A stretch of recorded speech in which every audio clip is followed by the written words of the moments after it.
سالوں کے بعد لوگ پہنچتے ہیں میرے محبوب علیہ السلام کے در کے سامنے، ابھی کھڑے نہیں ہوتے، دھکا دے کے پار کر دیتے ہیں۔ اور اب اخبار میں چھپ گیا، وہ بھی میرے پاس موجود ہے، کہ یہ تجویز آ گئی ہے کہ یہاں مواجہ شریف کے سامنے چین چلانی چاہیے۔ یہ ایئرپورٹوں پہ ہوتی ہے نا، وہ چین چلتی جائے، آگے بندہ خود بخود منتقل ہو جائے، کہ یہ جو کھڑے ہو جاتے ہیں، کوئی سلام پڑھ رہا ہے، کوئی درود پڑھ رہا ہے، کوئی سر جھکا کے کھڑا ہے اور پھر ہٹتے ہی نہیں ہے، تو کہتے ہیں چین جب چلے گی تو خود بخود ان کو ہٹا کے لے جائے۔ یہ باقاعدہ تجویز آ چکی ہے، اور خطرناک منصوبہ، وہ ترکیوں کے ساتھ 1 صدی کا جو معاہدہ تھا اس کے 10 سال باقی رہ گئے۔ اس سے آگے کے لحاظ سے مسجد نبوی شریف کا نیا نقشہ دیا جا رہا ہے، اور خاکم بدہن یہ لوگ اپنا پورا بغض گنبد خضرا کے بارے میں استعمال کرنے والے ہیں، اور کہتے ہیں کہ یہ مسجد کے اندر باقاعدہ وہاں PhD کے تھیسز میں یہ لکھا گیا کہ یہ بدعت ہے کہ مسجد کے اندر جو ہے وہ نبی علیہ السلام کی قبر کا ہونا، ماشاء اللہ آپ کے روضہ پاک کو یہاں سے منتقل کر دیا جائے، اور گنبد خضرا کے گرانے کے فتوے دیے جا رہے ہیں۔ اس واسطے تمہاری داستان تک بھی نہ ہوگی داستانوں میں، اگر تم بیدار نہیں ہوگے اپنے احتجاج کو، اپنے یقین اور ایمان کو ان لوگوں کے خلاف اس کا اظہار نہیں کرو گے تو یہ لوگ بہت کچھ کرنے کا معاذ اللہ سوچ چکے ہیں۔ اس واسطے صرف اس بنیاد پر کہ قبضہ ان کا ہے، ان کو سلام مت کرو، ان کے کرتوت دیکھو اور اہل سنت بیداری کا ثبوت دو۔ ہم کائنات میں، عالم اسلام میں ہم کوئی مٹھی بھر لوگ نہیں ہیں، رب کعبہ کی قسم ہے، اگر آج بھی پورے عالم اسلام کی ووٹنگ کرائی جائے، پہلا نمبر اہل سنت و جماعت کا ہے۔ ہمیں بیدار ہونے کی ضرورت ہے۔ یہ بھی تجویز آئی،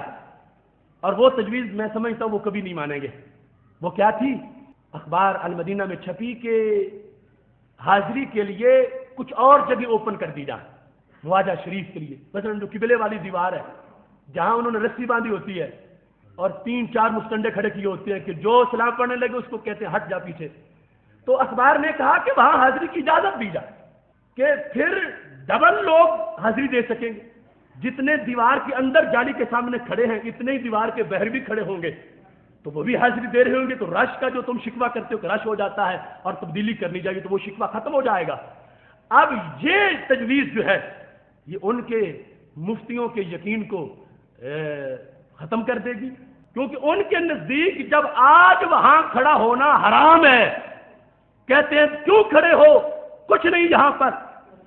کچھ نہیں، کیوں کھڑے ہو، معاذ اللہ بڑے بڑے بکواس کرتے ہیں، تو جب خود ہی یہ کہہ دیں کہ یہاں بھی بیک وقت سینکڑوں حاضری دے کے گزرتے چلے جائیں اور یہاں پڑھ لے، تو ان کے عقیدہ کے مطابق ان کو موت نظر آ رہی ہے، لیکن جو روزانہ کی بڑھتی آبادی ہے اس کے پیش نظر اور عالم اسلام کا جو یقین ہے اس کے لحاظ سے میرے محبوب علیہ الصلوۃ والسلام کو ہم یہاں سے پڑھیں پھر بھی سنتے ہیں، تو وہ دیوار کے اندر والوں کا بھی سنیں گے، دیوار کے باہر والوں کا بھی سنیں گے۔ اور اس بنیاد پر بھی وہاں کے لوگوں نے مطالبہ کیا کہ چینیں چلانا اور اس طرح کے دھندے جو ان سے دوسری صورتحال اختیار کر لو کہ حاضری کی باہر بھی اجازت دے دو، لوگوں کو دھکے نہ مارو، ان کو باہر بھی لذت ملتی ہے اندر بھی لذت ملتی ہے، ان کو کھڑے ہو کر حاضری دینے دو۔ اور پھر میں یہ کہتا ہوں جو اخبار میں نہیں چھپا کہ وہاں پر جو آثار ہیں جن کو یہ مٹا رہے ہیں اگر ان پہ پابندی نہ لگائیں تو ہزاروں لوگ تقسیم ہو جائیں گے، کوئی چلا جائے گا جبل احد کی غار میں،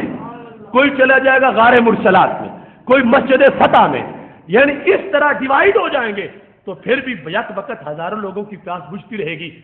اب جو پرانی چیزیں ہیں ان میں سے وہ غار آج بھی بدستور قائم ہے کہ احد کی جنگ کے موقع پر جہاں میرے نبی علیہ السلام نے جا کے آرام فرمایا تھا، خدا کی قسم ہم نے حجاج سے،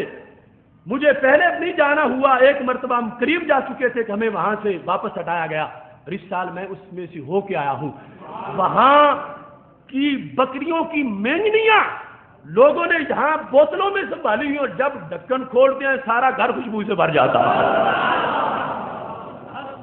اس وقت کوئی تجربہ کرنا چاہے تو کر سکتا ہے، اتنی خوشبو بکریوں کی مینگنیوں میں ہے، جن اس غار کے نیچے مینگنیاں کی ہوئی ہیں، غار کے اندر جو انوار ہے ان کا عالم کیا ہوگا۔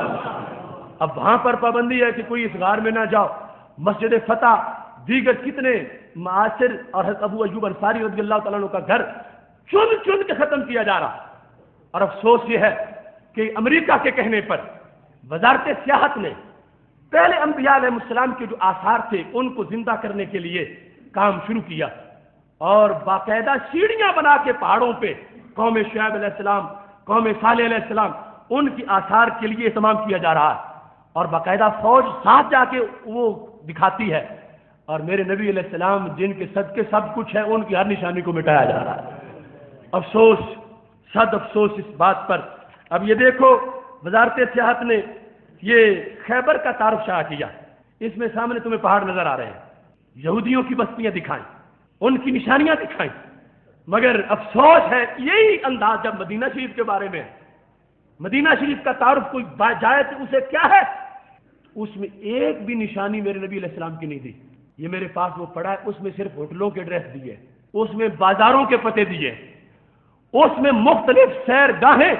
اور مختلف 5 اسٹار ہوٹل اور مختلف تجارتی مراکز، ان کا ذکر کر کے کہا یہ ہے مدینہ شریف کا تعارف۔ اگر یہ بغض نبی نہیں تو اور کیا ہے؟